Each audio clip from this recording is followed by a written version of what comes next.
Not everybody needs psychology, but psychology is amazing.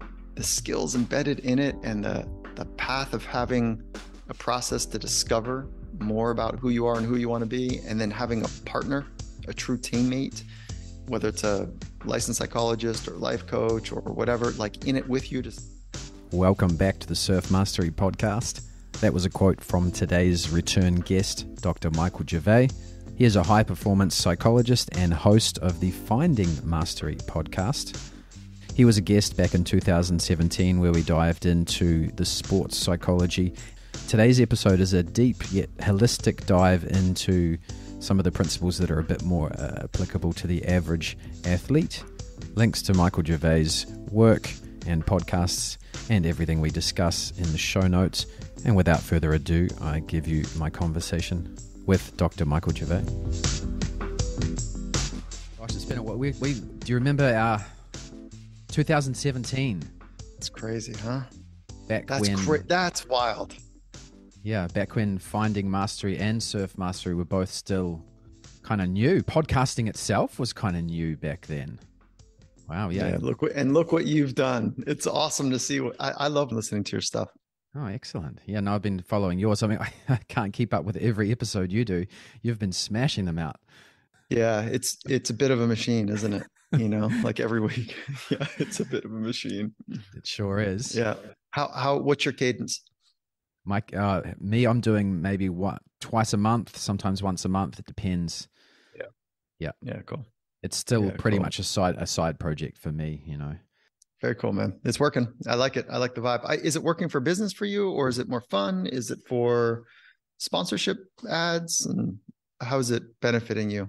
It benefits me, first of all, selfishly, because I get to interview interesting people and have my questions answered. But it just turns out, you know, people are very similar and they want answers to the same questions. But it works, I guess, it's like the top of a funnel. Do you know what I mean? I'm actually working now as a life coach / therapist. So it's funneling some clients that way, some surfers that are a bit more open-minded and the surfers that start to realize that, well, surfing's great, but my relationships in my life are more important. And what I'm also finding is that the if you can sort your relationships out, it's so much easier to be present when you are surfing. Totally. And that segues into the question I wanted to ask you, which is, what's the difference, or what are the similarities and differences between sports psychology and psychotherapy? Okay, cool question, because let's just pull way back for a minute. And the history of psychology has been around for a couple hundred years, and it's a new science. Sports psychology is really new. It's like only 60 years old. So when we just look at the headwinds that both have, there's a more substantial body of evidence and work and research in traditional therapy or in traditional psychology. Now, to answer your question more narrowly, psychotherapy versus sports psychology. So psychotherapy typically looks at, there's a self-discovery process and a set of tools. And the self-discovery process is, there's a whole handful of ways that we can go about it. And there are best practices like cognitive behavioral therapy, dialectical behavioral therapy, mindfulness and acceptance commitment. Like there's a handful of best practices that we can go and use to employ to help somebody in their self-discovery process and have a set of tools. Traditionally, psychotherapy is about well-being and flourishing and working from a place where somebody is suffering or struggling and helping them have a baseline of where they're no longer struggling and suffering, and maybe they're kind of flirting with this idea of thriving in life. Okay. Sports psychology, on the other side, there's two main approaches in sports psychology. So one comes out of the discipline of psychology, and the other comes out of the discipline of kinesiology or exercise science. And so let's compare apples to apples first. So the psychology discipline of sports psychology uses many of those same best practices. Okay. CBT, DBT, ACT, MAC, like there's a whole set of best practices that have been tested and they hold up in the laboratory. They get anecdotal great results for people that employ those practices. There is a self-discovery process involved in sports psychology, and there is a over-rotation to training. So there's considered 5 basic skills in sports psychology or in mental training.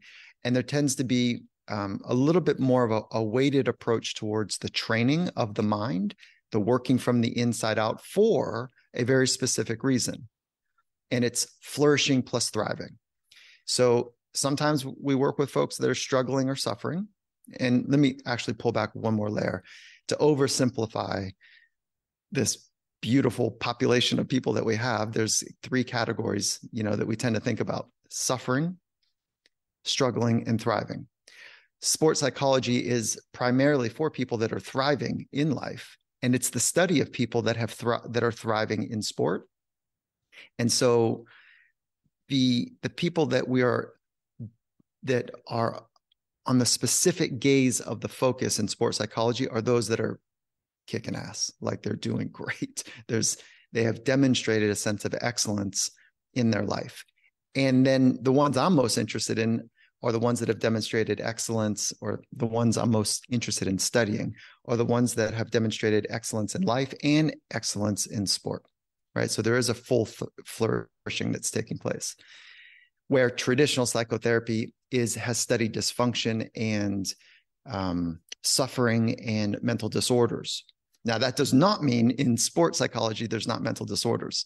It's just a 2% difference as we push off the dock, right? It's like thinking about the suffering of the person and the disordered way of using their mind and working with the outside world, as opposed to what does it mean to be your best? What are the skills that we can deploy to help you be better or more yourself in high pressured, high stakes, exacting environments from a performative standpoint, and more groundedly from a being standpoint. So I'm going to take all of that information and then kind of snap it down to a sentence here. Psychotherapy is really about the study of the dysfunction and the suffering of a human experience and helping them work through that suffering, using best practices to do so. The science and the art of sports psychology is studying people who are thriving in life and using a set of best practices to help others who aspirationally want to thrive to approach that, specifically in a sport domain or other performance domain. So I hope that helps. Definitely. Let me see if I can reword it, see if I grasped what you said. So in terms of sports psychology, would you say it's for those who are specifically or perceptually suffering within their sport? So then the psychology is about helping them to thrive within their sport or craft? No, I would not say that. I would say that the study of sports psychology is about people that are thriving, and it's a deep understanding about how that comes to fruition. And then people that are interested in sports psychology tend to be people who know what that feels like. They are either already thriving or they are suffering or struggling, but it tends to be a group that is competitively wanting to be their very best. And they say at the same time, look, there's a whole lot of things I can get better at. I can get better at my relationships. I can get better at A, B, and C parts of my life. And I can also, use those same practices in sport. So I would say from a horseshoe throwing contest or approach is that sports psychology is primarily focused on people that are doing pretty damn well in their life and they want to do better. That does not mean that that people in sport and in high performing environments are not suffering or struggling. That is definitely not the case. But if we're going to throw a horseshoe, it's more about folks that are thriving and they know what that feels like and they're really close to sustaining that thriving, or they might be struggling in some kind of way. And they're like, listen, I don't know. People got better around me and I'm kind of struggling with that. And I want to be my very best. And I feel like I've been kind of knocked sideways a little bit. Mm. So they're looking for more consistency of their highest level. Oh, yeah. So, it's interesting. We've taken a pivot here because initially I started off talking about the science of both. And now we're talking about the people interested in both.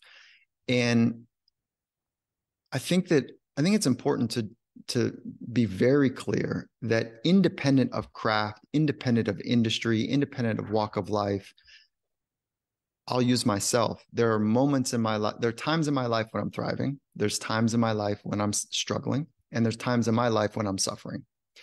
And so just because you are great at what you do, or just because you're in a certain industry, does not mean that you escape those three experiences in life.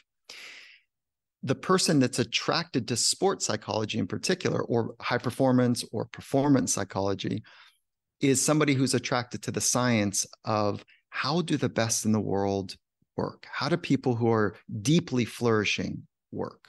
That is who's primarily attracted to the discipline. Okay. And that tends to be a lot of people in sport naturally. That's why it rose, sprung from that industry.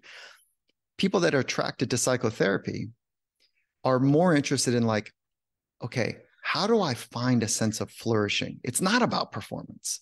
Where sports psychology is flourishing plus performance, psychotherapy is more about a well-being and a flourishing. And, there's a secondary approach for some psychotherapists that are like, hey, you can have it all too. You can kick ass in what you're doing, as well as, have a deep-seated sense of flourishing in life. So I hope that maybe that clears it up a little bit.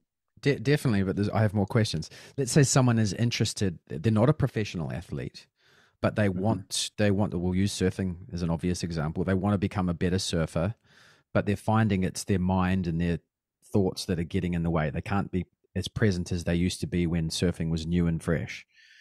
They come to you, let's say, but then pretty quickly you realize, well, you actually don't have the basics of your life worked out. Do you then become a psychotherapist, or do you refer them to a psychotherapist, or what happens in that situation? That's cool. So my training is undergrad in psychology, and this is in the United States. So undergrad in psychology, master's degree in sports science, and then PhD in psychology, licensed as a psychologist with a specialization in sport and performance, and a subspecialty, if there was such a thing, in consequential environments. So then, no, I've the arc that I have for training can allow me to play on both the psychotherapy side and the psychology of excellence side. So uniquely, I have that set of training and experiences. Now, if some of my colleagues that are trained in one discipline or the other, the conversation often is about, okay, where is that invisible line? Where is that gray line between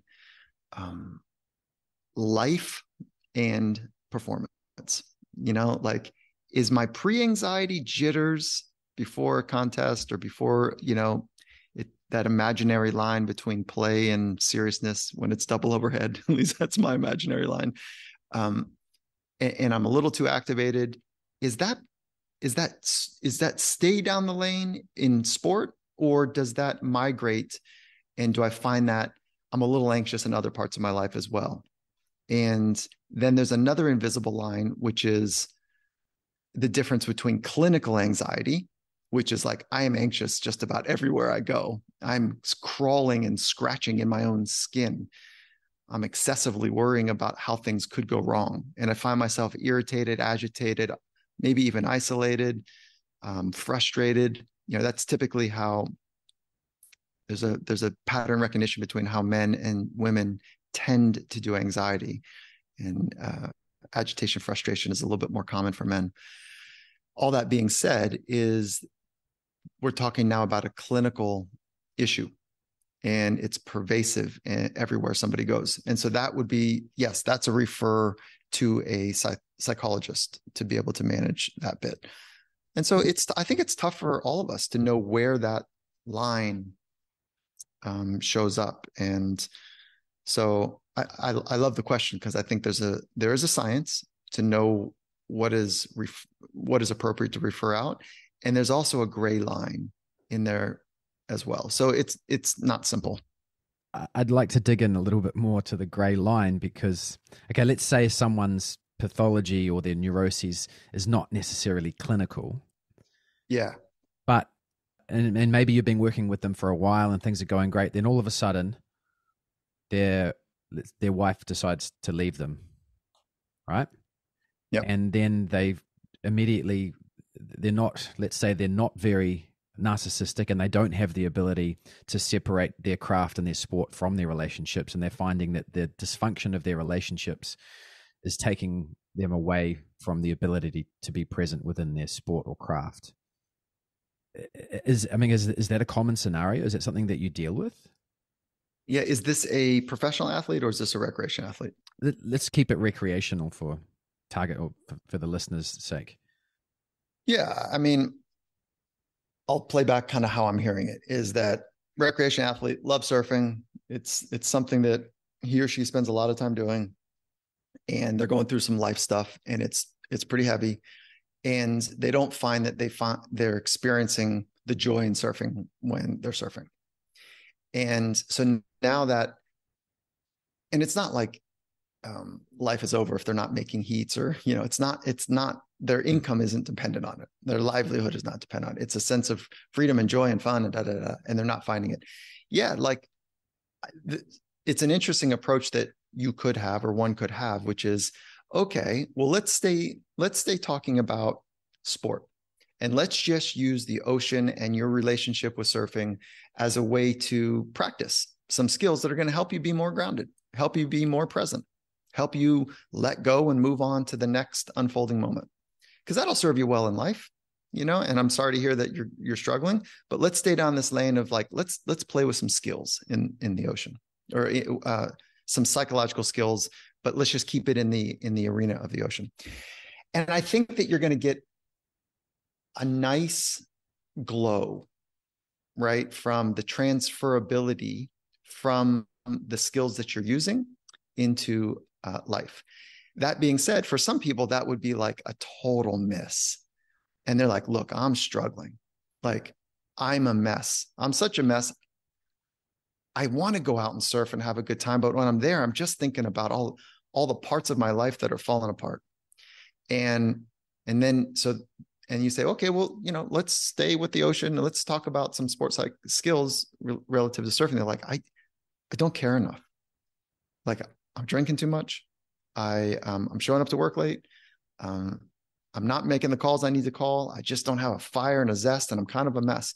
Well, then it would be, for that person, it's like, now it's more about the life skills part of it, or the psychotherapy bit might be more appropriate. I don't know. All that being said, is not everybody needs psychology, but psychology is amazing.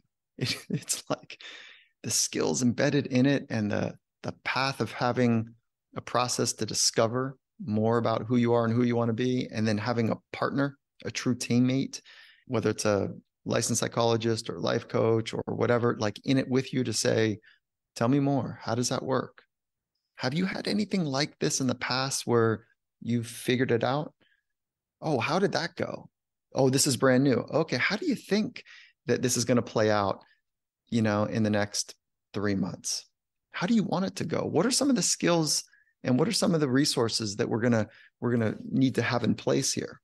Internal resources and external resources to be able to navigate this challenge. So it's like, and by the way, just some of what I did is motivational interviewing just there, and so it's a great technique that is not reserved only for licensed therapists, but motivational interviewing is a very powerful way to learn more about what is happening underneath the surface, and to help the person be more attuned to this radical amount of micro decisions that they've made, that things have worked out and they just might not be totally available to it.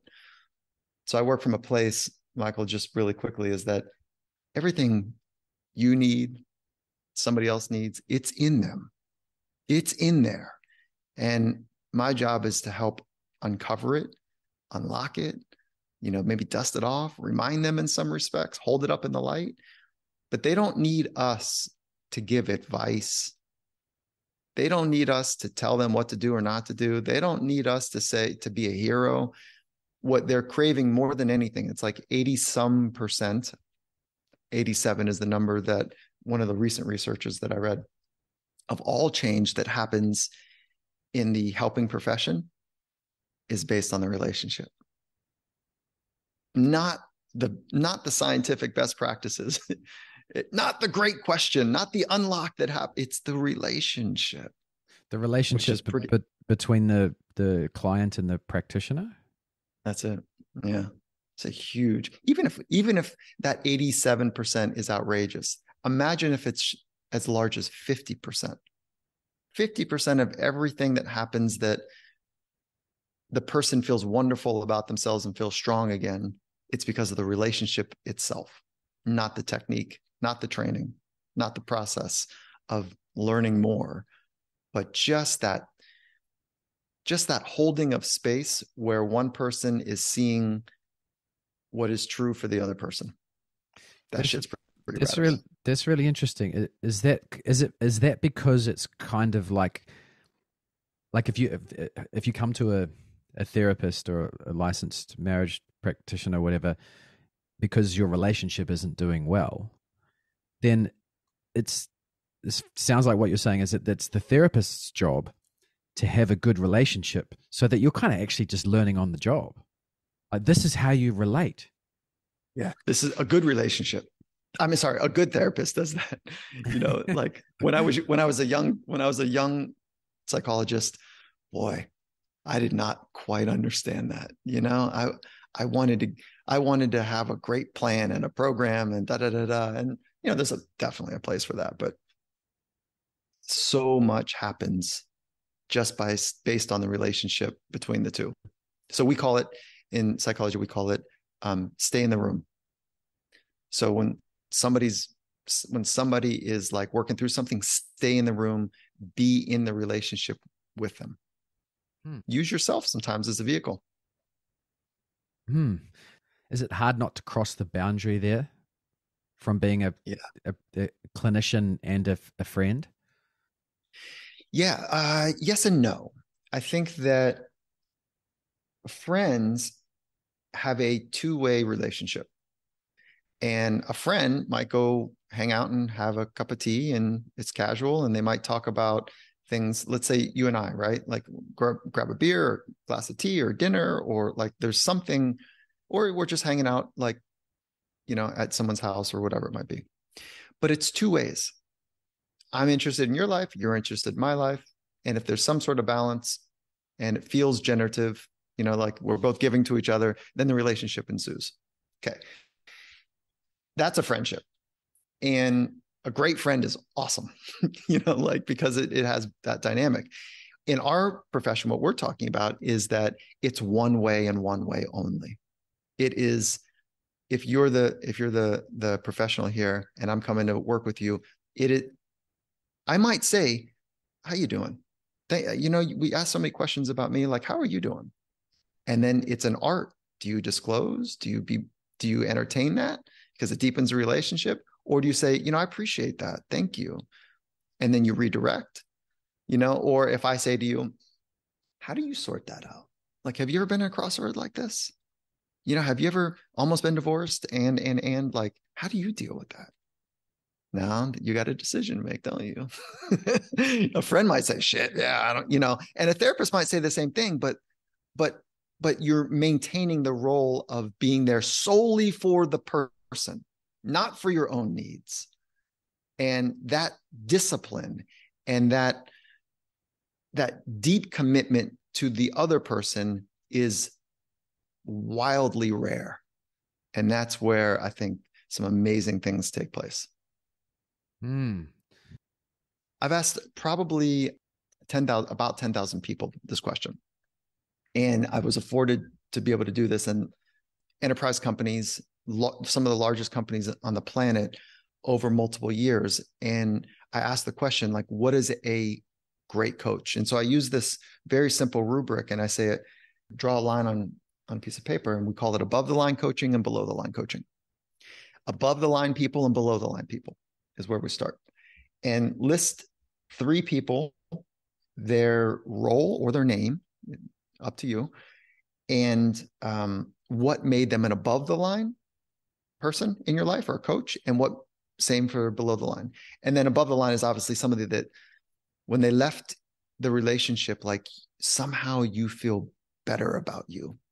Like you feel stronger, you feel more dynamic, you feel more whole, you feel like more capable. You just feel better about you. And a below the line is they stepped on your shoes and left a scuff, and they took your shoes after that and threw them back at you. And you just feel upset and shitty and like you're just kind of a mess, right? And I think we've all have them, above the line and below the line. And so I've asked thousands. It's probably somewhere right around 10,000 people when I did it back at the napkin math. And the majority of people, and I'm talking, I haven't done the actual math on this part. Let's call it 8 out of 10 people say that the criteria to be an above the line person or coach is that they were in it for the person. They were not in it for themselves. So great coaches see the athlete. They are in it for the athlete's benefit, right? Great friends. They feel like the person that is that they're attending to feels like they really matter in their lives. So it's kind of like rule number 1: make it about the other person. And that's I'm now talking as a professional, like a psychologist, a therapist, or coach. Yeah, I really like that analogy. I never thought of it in that way. It almost kind of describes why I think that we've seen such a sharp rise in popularity of Jordan Peterson. Because he's certainly... Yeah, keep going. What do you mean? Well, he certainly, when you watch his content, he seems to care so much about other people. Now, where does that come from? Is it genuine? That's irrelevant, because that's the way it comes across. He's there. He cares about he cares about society. He cares about the science and how it can affect people. You see him cry in his interviews because he's like, I see people suffering so much, and it's all they need is a simple word of encouragement. I don't know Jordan Peterson maybe the way you know him, but my experience is that he is an independent thinker. And he values research, and he values systems thinking and metadata to make sense of themes and streams. And then he knows it's not going to be popular. I don't think he's trying to manipulate, like, I'm going to try to win over a certain segment of the population. And I think he knows that he is speaking dangerous information where there are plenty of people that want to counter rotate and say, you're the devil. And plenty of people are like, oh my God, you're speaking the truth to me. That's how I feel. And so I see him as a radical truth teller. And whether somebody agrees with him or not, he is working from a place where he believes what he's saying. And so I don't have the experience that you have, that he's like, that it's so much about the other person. I think it's like, I can see how you get there, but I'm going to study or listen to him in a different way. Based on your experience of him. Well, he's also studied theology and in particular Christianity quite a lot. And he makes the connection, he talks about, like, God isn't some bearded man in the sky, and it's not some artificial deity that you worship. It's nothing like that. God is the future you who you strive to be. And it just feels like what you're saying is kind of matching that somewhat. Oh yeah. I mean, in some circles that is like blasphemy, right? And so he's saying it. He's saying the thing that he believes, and he is, I don't know. I don't think he's impervious to it, but he's okay taking the scar tissue for it. And yeah, I'll tell you an experience. He came up to the Seattle Seahawks, which was the football team I was part of for 9 years. Or 9 seasons. And he came up, and the team was like, wow, that was great. Like, wow, that was really good. And then we put a picture that he was in the building, it rose to the surface that the level of disdain that we had entertained a person like Jordan at the Seattle Seahawks, that it rose to the level like, oh my God, what just happened? Do we take this down? Like, we've insulted or we have agitated thousands of people that are really upset. Like, I thought better of you and I can't believe, and blah, blah, blah. And so that's when I was like, oh, there's a whole thing here that he's also navigating. And yeah, I mean, hats off to anyone who's speaking the truth, because people that lead with the truth, there's a saying in special operations, those that lead bleed. And you know, anyone that's leading with truth is I think got an uphill battle in some respects. So Yeah, I mean, he's also, I think he's controversial because, I mean, I'm speaking of his deeper message, and that's what I like about him. But he certainly is also very opinionated in the political world and is very polarizing in that way as well. But I'm more interested in, I don't care about his opinions on politics, but I think he often uses that to get media attention. I think he does it on purpose. He's a smart man. But when you start looking at his long form content and reading his books, and all of that stuff is gone, and it's all about the deeper message. So yeah, I agree with the whole controversy thing, and it's a smart technique, but it certainly is a polarizing one. so let me just kind of slight pivot here. You've been at this for a long time. Surf Master is awesome. Like, it's awesome. What are you going to do, or what are you doing with the wealth of knowledge that you've provided a forum for people to share? And like, how are you making sense of the information? I'll share it because like it's a lot, and I wrestle with that myself. We've been, the Finding Mastery podcast has been around a long time as well, as you and I have spoken about. So how are you making sense best of the information and the wisdom shared? Gosh. So a lot of this for me is about self-awareness and ownership of that, and some acceptance, some radical acceptance of who you are and what is, manning up and taking care of your responsibilities, and then just allowing space for you to pursue what you love and your purpose here, and just sort of thinking about that, refining that, and just trying to get rid of all the noise that is constantly coming at us. Mm-hmm. And then in regards to surfing, what you asking me what I would do with the information? I mean, I have an idea for a book. Cool. Because there's so much surfing education out there. And I think, in my opinion, Clayton Nianaba, his Ombi work has succinctly summarized it very well in terms of, hey, this is surfing technique.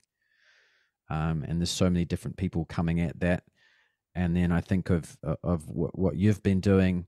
And I also think of what Matt Greggs is doing, so basically coming at it from a different angle, but very similar.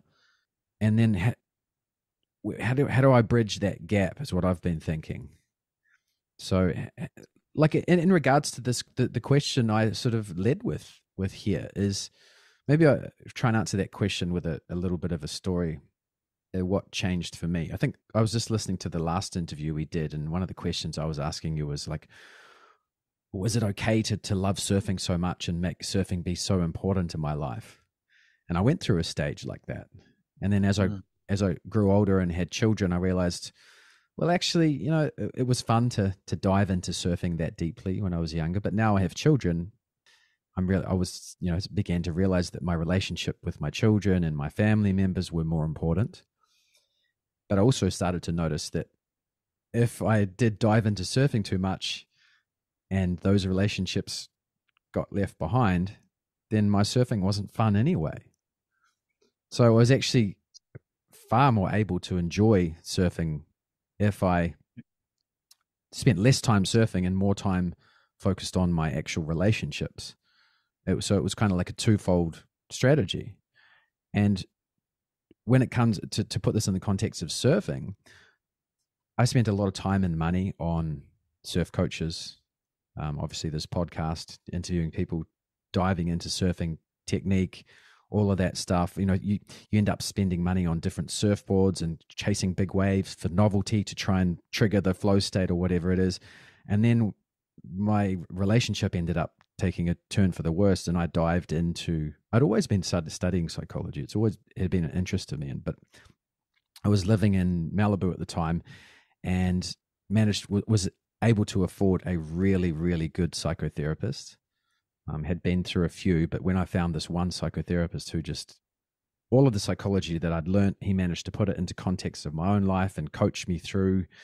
He taught me what a functional relationship was, how to manage it. Once all of that stuff made sense for me, then when I went surfing, I was like, I was like, it's 2 foot, it's crowded. It doesn't matter, because when I stand up, the other part of rest of my life is sorted. So I can just enjoy the wave. So I was able to be much more present when I was surfing. So I think part of what I want to help people understand is that, yes, sometimes we love surfing so much and we see a lack of performance or a frustration and a plateau within our surfing, or even just a minimization of our enjoyment of surfing. Sometimes the immediate reaction is, oh, let's learn more about surfing, or let's buy a new surfboard, or let's go on a surf trip. But in actual fact, you have to sort out the other stuff in your life so that you can just walk down to your local beach and enjoy surfing for what it is when you first discovered it. It's cool. So for me, it was the psychotherapist that helped me become not necessarily a better surfer, although I do think that did happen because I was able to be more present and implement all of those techniques and things, but also just to enjoy the experience far more, and just to have a more functional perspective on surfing as well, and just life in general. Like there's a tweet I wrote that summarized it for me, which was, instead of trying to catch the wave, whereas you feel like you're chasing it or trying to get it, realize that the wave is better off with you on it, and it's inviting you to join it. So, and just that simple change in perspective, for me, it didn't happen without all of the psychotherapy and learning about relationships. So, it is amazing how when we change, everything in our world changes by definition, right? And when I was in grad school, and I look back, I just had this conversation this morning with a friend. I don't know how I did it. I don't know how I did as much as I did during that phase, but I do remember when I was surfing during that time, I mean, I was burning the candle at both ends, and my friends, they didn't like to surf with me, and they're calling me La Máquina, which is the machine. And like, they didn't want to surf with me because I was out there and I had to get my waves. And I was like an absolute tool out there looking back, but I didn't have very much time. So I'm going out there, I'm getting my waves. And it was, what a jerk, really, And so now that I have a 14-year-old son and I go out there, I could care less if I get, like, I'm going to cruise a little bit, but I'm trying to work to help him get a wave. And it's a completely different relationship. And I don't really want to go surf unless he's around, and he doesn't love surfing as much as I do. So I'm not surfing as much because I'm choosing to spend more time with him. And maybe that's blasphemy in the surf mastery world, but it's just kind of how it is for me right now. It's certainly not blasphemy. I think it's just, but the thing is, when you do end up going surfing, you're going to get so much more enjoy out of just catching one wave. Or you might do that. Totally. You might do that, and then you might go in and he's had enough, and then we've still got 10. I'm just going to go and grab a quick wave on the soft top. But that one moment where you caught that one wave was preceded by so much more important stuff that you just enjoyed it so much more, and you filled that void, I guess. I think surfing is, and I was just going to say, you're aware of the surf therapy world, right? Surfing is a form of therapy. That's right. Mm-hmm. And I think a lot of surfers entered surfing unknowingly for that reason. And then that's a great insight. I think I did too. That's a great insight. But then once you start to sort of become quite competent, the therapeutic side just isn't there anymore. It doesn't force you into the zone or the flow. It just becomes something you're good at, and then it just almost becomes an addiction. And then you start buying different surfboards to provide challenge, or chasing big waves, or you know what I mean? And then, Oh, 100%. Yeah. Yeah. I relate to what you're saying as well. And, and then there's the other side, which is like my practical side is like, these wave pools are amazing. That's the practical side. And then my love of nature side is like, this is terrible. Like, I'm spending too much money to have, a guaranteed set of waves. And I'm in a concrete pool, but it's fun because it's like, you get the repeatable opportunities that normal surfing doesn't offer you. But the whole thing about like getting on I don't know, the expedition life or the expedition experience of it, like you don't really get that anymore if you're thinking about just wave pools. But so it's an interesting time, I think, for surfing in a lot of ways. And I appreciate that insight. I never had that it is so soothing when I think of early days to be part of the ocean and the salt and the magnesium and the sun and all of that, and then like just the natural fluid experience of it. But then it provides this radical opportunity to get better at something, to apply agency, to apply mental and physical and technical skills in an unfolding, unpredictable environment. Hey, isn't that life? Doesn't that sound like life? And so I am careful not to get on that like cheesy surf thing, like, oh, every wave that, it's everything unfolds and just like a wave, and the perfect metaphor, but I understand it. I really understand it. mm, yeah, well, I liken it. I liken it to golf, whereas going out and playing a nice round of golf, you're in nature, it's challenging. But then, just like now we have wave pools, the driving range has always been there, where you can go and just focus on your swing. Mm-hmm. So that's what I love about wave pools. That's cool. Yeah, it's good. It's the driving range. I had a question about something you said earlier, which was when you were sort of pointed out that, it's about the relationship. But what about, where do you draw the line between, because sometimes I feel, working as a life coach, sometimes I feel like I agree with what you're saying, and it's made me realize a lot of the reasons why it's been such an easy transition and why I'm being quite good at this new role.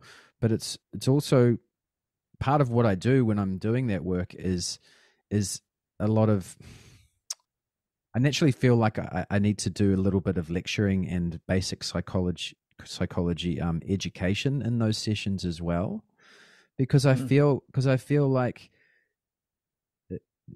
most people when we're growing up, we're not taught how to be in a relationship, or sometimes we don't even know what a functional relationship is. So I know you did say that, if you focus on the other person and the relationship, then the rest will fall into place. But do you feel sometimes there's also needs to be a little bit of just baseline education that goes along with it? Oh yeah, I think that this is the art, is being able to toggle effortlessly between a pad of paper or whiteboard or hand gestures, and then to learning and listening and feeling your way through something, and sometimes holding a standard like, okay, Joey, like that's not what we talked about. Like, so help me reconcile. Like the last time we left, we made some promises about, or some commitments, and like, what happened? So, and as I'm saying that, I'm editing to not sound like that it's not a condescending or critical, or it's not that, but it's like, it's holding the standard as well. And so, and again, there's a personality piece to it that's really important, to bring yourself into it. So you're not psychodynamics as a practice, as a theory, is very much like you are completely removed from the relationship, and that's that image of the old gray-haired person with a pad of paper behind the person laying on the couch, not even making eye contact. That's the idea, was like, no, it's totally about the person. And let's remove this relationship bit because that makes it too complicated. And then it's completely rotated like, no, the relationship is really important. So there's an artistry to be able to move between palettes and to do that. Yeah. And so I think that where it gets confusing for folks is if, well, I'll use my life for as an example, is if my wife says, hey, I want to run something by you. And I say, and I just automatically kind of go to, oh, let's go into solving mode. And I don't stop for a moment. And I say, cool, do you want me to, how do you want me to show up here? You know, and she goes, no, I'm looking for like sounding board. Or she says, no, I just really appreciate like, I just need to talk this out with you. Great. So I ask up front, how do you want me to show up here? You know, and if she's at her wit's end, she might say, I don't know, you figure it out. But like, but if you ask, I think it's really important that they'll tell you, like, you know what, I'm really looking for a tool, or I just want to hear how it feels when you hear this, or I just need a sounding board, whatever. All right. All that being said is when you're working with a athlete or a person that is trying to sort something out, is knowing which role you're taking in that moment. Is it about being in it with them, feeling your way through it with them? Or is it, say, okay, hold on. I got a great theory I want to share with you. And I want to show you how we can maybe tweak and adopt this for you in your life. And that might set up some really great practices once you leave here. So they're knowing how to toggle between it. Mm. Yeah, and that's how you show up in any relationship, right? Because it's often the masculine. When the feminine comes to the feminine sometimes wants a sounding board and wants to be heard, and sometimes the masculine just wants to instantly offer, well, here's the solution. Duh. So many bad jokes in here. Yeah. Yeah, I've stepped on all of those landmines in my life. Yes. Yes. Yeah, I like the way that Chris Voss describes it. You got to have tactical empathy. You need to describe the way the person is feeling back to them in your own words to the point where they say, yeah, you get me. And only then they'll ask for advice. Only after that's happened. I don't get the tactical piece. Like, why not just have empathy? Like, tactical means I'm doing it for another aim. Empathy is like, no, I'm doing it because this is cool. Like, like I'm in it with you, and it's like, oh, okay. So, and I'll tell you how a strategy or a tool to be able to do this. But you play back. Empathy is like somehow you're conveying to the other person that you understand what it must be like from an emotional feeling side to be in their experience, and that's dope. Like, that's helping you, that's helping them, that's like helping the relationship. And like, just that alone, I don't know why we would do it tactical. Maybe if we're in an emergency situation or that's his background. Yeah, that's just his language. Yeah. I think what he means is high level empathy, but that's just the term he uses because he's an FBI negotiator. So yeah, I would drop tactics. Empathy goes such a long way. Like, is it a tactic? Yeah. Is it a tool? Could be. I mean, whatever. I'm not trying to judge or critique. Like, that's not a word that resonates for me when I think of empathy. There's a warmth to it. And in and of itself, it makes a massive difference for people that are experiencing it. If you could describe what a good coach is in one sentence, what would that sentence sound like? I would say great coaches, they have insight. They collaborate with the other person. So there's a collaborative nature to it. They support and challenge and teach and train. I've thought a lot about it. So that's an unfair question to me. Insight, calibrate, support and challenge, teach and train. I like it. Now, since last time we spoke, you've interviewed a lot of people. What are three things that you're finding that seem to be ubiquitous for all of those people? Well, I'll tell you, I'll give you a bit of a narrative, and then I'll answer the question to my best abilities. The narrative is that I asked you that question earlier in this conversation because at some point I'm so saturated and overwhelmed, and it washes over me. I think some of it, I hope, I'm metabolizing it and practicing some of the insights and pearls of wisdom that people are sharing. And I try to, from each experience, I try to take something and put it right into action. But I am a bit overwhelmed.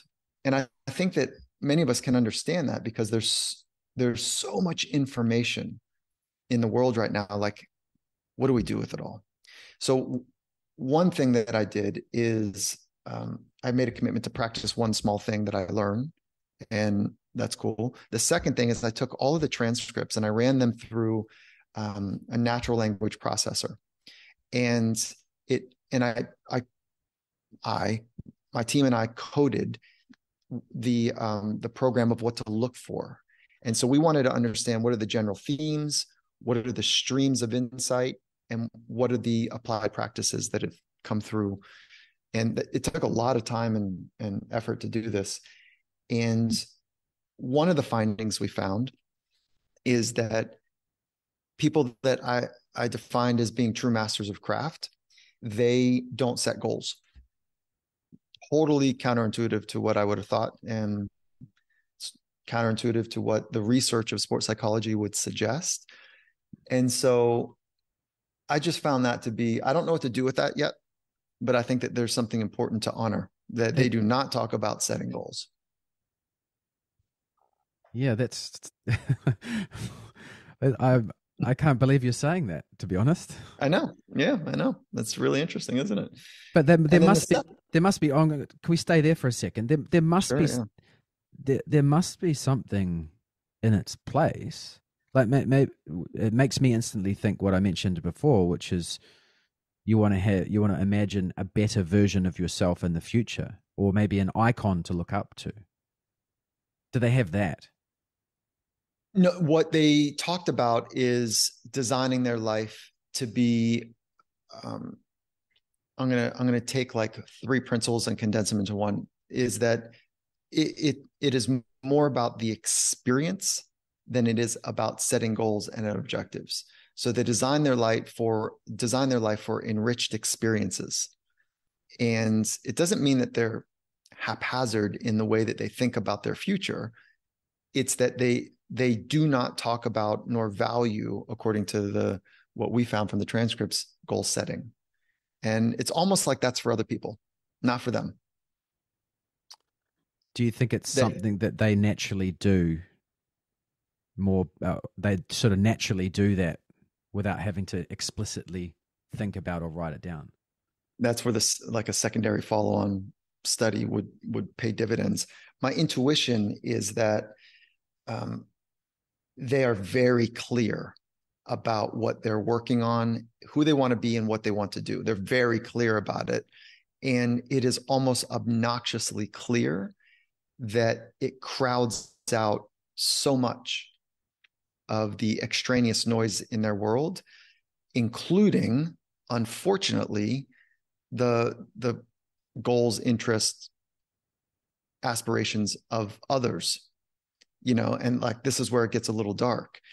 And so if they are not careful, I would say, maybe you, me, I don't know, like, there's an obsessiveness and an unreasonableness that accompanies the way that they think about experiencing and obtaining something later. So it's not that they are goal-less and they're kind of just fluid and hanging around. If the half percenters are over for dinner, the conversation is mostly going to be about them and the way that they're thinking about the future or the thing that they're working on. And I don't mean that to sound awful. It can be awful. You might not want that person around for a second dinner because they've sucked all the oxygen out. Some are incredibly generative, but you would never be surprised about what they're working on and their big, lofty, ambitious thing. You would never be surprised. And let me be even more dramatic. Like, let's say Nelson Mandela, the two of us and Nelson Mandela are hanging out. Is there a chance? And let's say it's 10 of our other friends. is there a chance that Nelson Mandela is not about it in the conversation? That he's not driving that thing. Now, he happens to be incredibly aware of the human experience, but you take that into a best in the world athlete or a best in the world business person or best in the world attorney or fill in the blank. Maybe that sensitivity is lacking. So, anyways, I think that there's something in that to pull apart. Yeah. Yeah. I mean, the darkest word that comes up out of what you just said would be narcissism. Oh, yeah. I mean, it's narcissism in the world of true high performance, sustainable, like true is I think in, let's say just the NFL. Okay. So in the NFL, National Football League, I'm going to be provocative here for a minute because I haven't done this study and I don't think anyone has, but I'm going to say like 7 out of 10 have narcissistic personality tendencies. That is uncommon for the rest of the world. So if we're walking around, 7 out of 10 people are not narcissists. And I'm not saying NPD, true narcissistic personality disorder, but they have such a availability of narcissistic tendencies that you're like, oh, Jesus, calm down, dude. Like, well, I mean, so navigating narcissism and navigating neuroticism is part of, the world of high performance. well, you could say that everyone has narcissistic tendencies, but if you step into a world where that narcissism is continually rewarded and literally pays your bills and gives you dopamine, then the brain's going to start doing more of that, right? 100%. And if you've had that your whole life and been fed that because you've been good since you were 12, it's almost unfair in some respects. But true narcissistic personality disorder is born out of or springs from a deep insult from a young age. And that insult is so traumatic and creates such a fissure in a person that they have an inability to understand the experience of another person. And it's not that they are so self-consumed, but they cannot understand what it's like to be you in the experience. And it's a complete manipulative experience for their benefit only. Do you think that person has the ability to focus on and not to be affected by their relationships when they step into their craft? Oh, no, this thing is massive for them. Oh, okay. And, so critique is hard for them. The intolerance for somebody else's mistake, the intolerance for their mistake is problematic. Interesting enough, for true NPDs, they are so as far as we can tell, there's a limitation to what I'm about to say from a research standpoint, but as far as we can tell, NPDs do not benefit from psychological skills training. They don't need it. You have to just turn the lights on. You turn the lights on, they're okay. If it's about them and everyone's looking at them, they're in good shape. So, matter of fact, psychological skills training for the aim of enhancing performance could be problematic. And then if they're at a place where like, I am sick and tired of being me, I don't like how it feels, I don't feel connected, and they're kind of having that desire to change and grow, and you do the work, performance might suffer as well. There's going to be a dip in there for the most part. So, I mean, that's something I think for folks that are wanting to get better, it's important to recognize that when you create any intervention, whether it's physical, technical, or psychological, that there is a predictable dip in performance immediately and following. But then there is a J curve. There's a large swing that could happen. And so you could stay the path without the intervention, and you kind of know what you're going to get.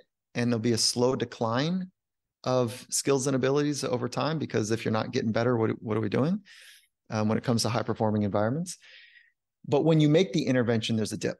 And so you got to kind of have the resolve and the discipline to work through that dip. And timing also matters. I was just I was working with I don't know if I told you this, but I was with the USA surfing team at Tokyo. So we won our first gold with Carissa Moore. She was amazing. The whole team was it was incredible to be on that team. And one of my colleagues calls from track and field and says, "Hey, I gotta run some stuff by you." Unfortunately, some other psychologist thought it was going to be a good idea 2 weeks prior to the games to do a radical intervention with somebody. And by the time the person got to the games, everything unfolded. So it was full crisis mode because an uninformed practitioner decided to do some deep work. And EMDR was the protocol that they chose. And it's great. There's some great evidence on EMDR, but not 2 weeks before the effing games. That's not what. Now, maybe I don't know what I didn't work with the person for a handful of years, so I don't really know why the therapist made that call, but the person was unraveling at the games. And so there was a dip. But, so you want to be really thoughtful about when we introduce interventions. Yeah, it's a good point. Can I lead us back to the question I asked a couple of minutes ago, which was 3 ubiquitous things that you've learnt from high performers, and one thing you just pointed out was they don't have explicit goals. Yep. Did you merge the other 2 things in there in what we just spoke about? I haven't. Okay. Yeah, no, good. Thank you for bringing us back around.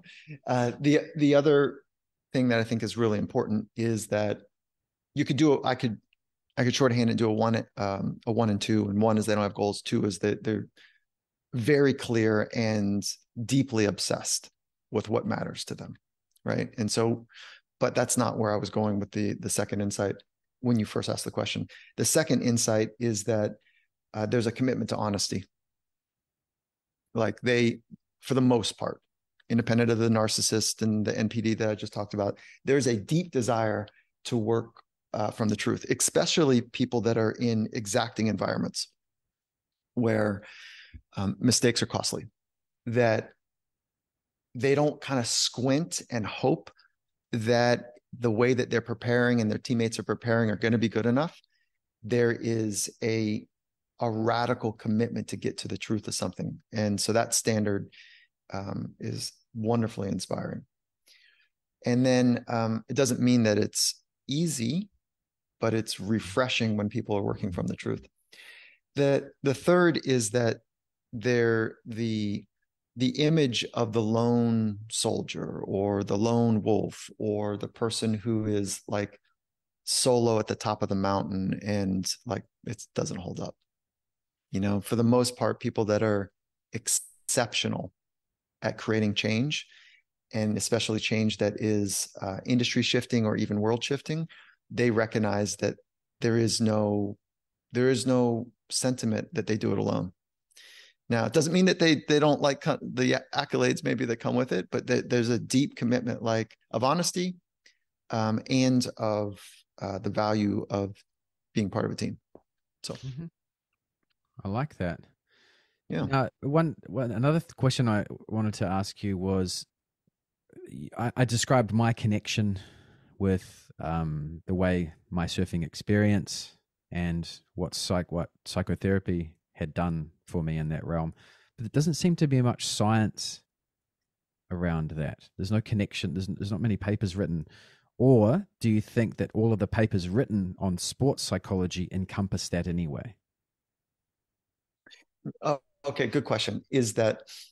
So what you're applying though is the value of traditional psychotherapy or best practices there, how they influence other parts of one's life, such as work, such as better experiences in recreation. I don't think I can point to the amount of research that would scratch that itch for you.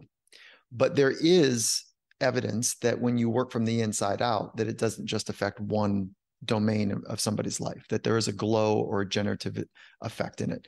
So it would not surprise practitioners. And however, I don't have, and I'm going to go now search and see if I can find some meta-analyses around that. But I don't think it's clear. That being said, is the power in it is ridiculous. So it takes, like I said, it takes incredible honesty to do this work as well. And when you uncover some stuff about yourself that you're holding your back in one domain, it is transferable to so many domains, including people come in. It's not uncommon for couples therapy to come in and do some work, and there's some issue about sex, and and it's not a bedroom issue. It's a living room issue. It's a car ride issue.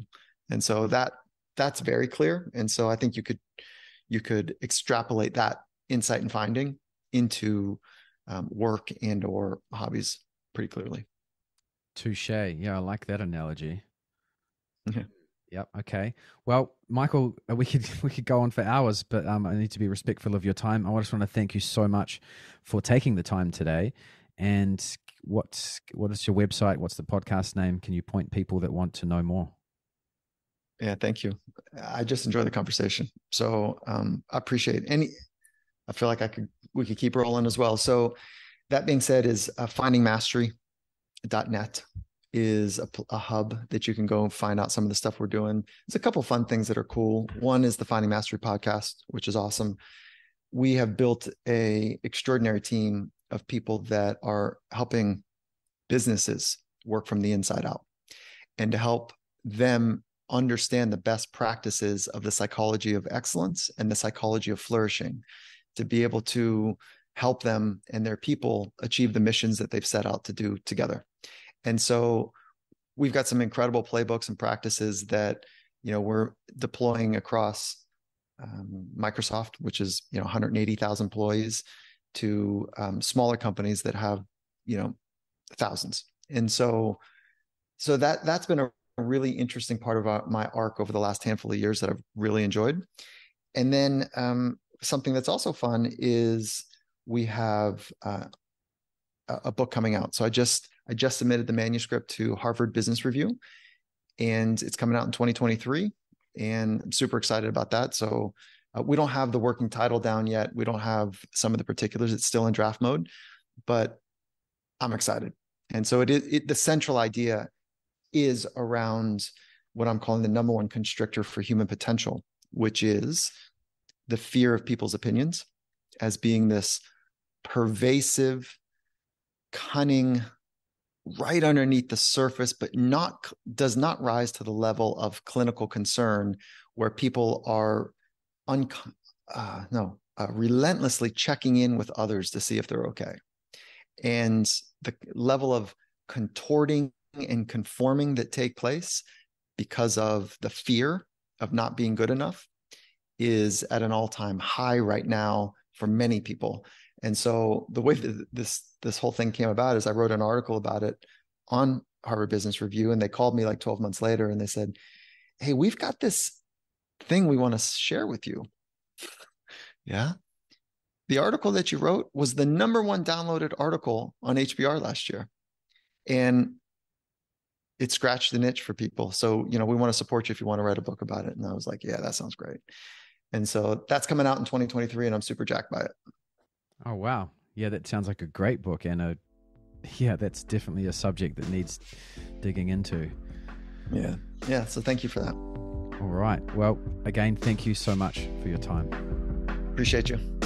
Wow, what a treat it was to have Michael back on the show. I took away so much from this interview. I hope you did too, and I would love to hear your thoughts and comments. Please engage on Instagram or email me, mike@surfmastery.com.